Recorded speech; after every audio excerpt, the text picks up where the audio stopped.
So my name is Natasha Radhu.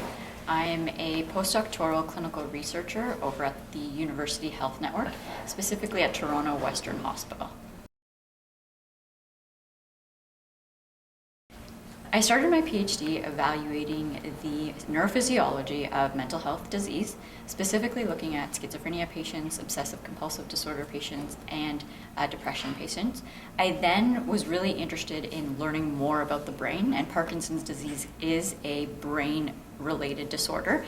And I wanted to apply all of the skills that I had learned in my PhD training to this disease because it was highly relevant. So I use a brain stimulation tool to evaluate the motor cortex of those that are suffering with Parkinson's disease. So it was highly related to one another.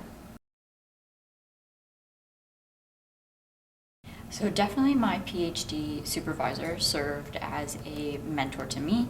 His name is Dr. Jeffrey Deskalakis, and he's over at the Center for Addiction and Mental Health, whereby they study the neurophysiology and treatment of mental health disease using brain stimulation tools.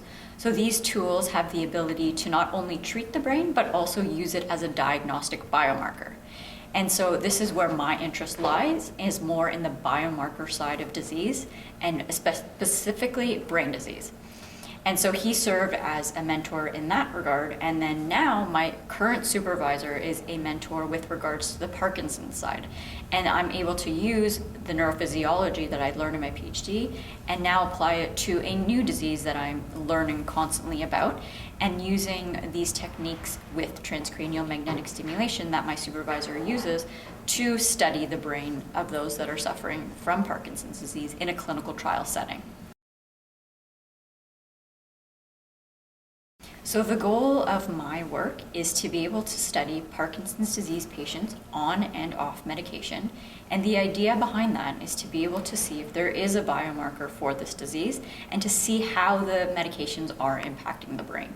And so if there is a way to diagnose this disease using these brain stimulation modalities, we would have a better picture of treating it earlier, and something known as the prodromal Parkinson's disease phase would be identified earlier and would lead to better treatments of the disease and perhaps better life expectancies, and would lead to a lot of better outcomes when we have diagnosed it earlier using objective tools.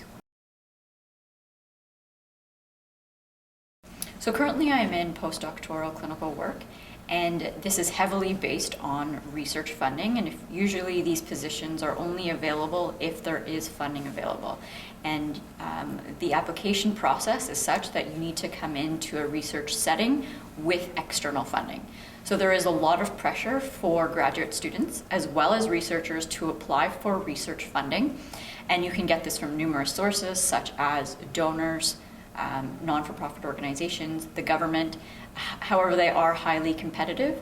So being able to do your research and being funded for it is very important. Otherwise, people can't survive and you can't sustain your life, and then people end up switching careers as a result. So it's definitely helped me stay in the research and the academic field, and it's provided me with a lot of specialty skills, and to actually use those skills in another research setting and using it with Parkinson's disease patients. Thank you very much for your research funding. Your money would go a long way in terms of treatment of the disease as well as diagnosis of the disease, and it would definitely help in the future, and it may be one piece of the puzzle that would help in terms of solving and curing Parkinson's disease.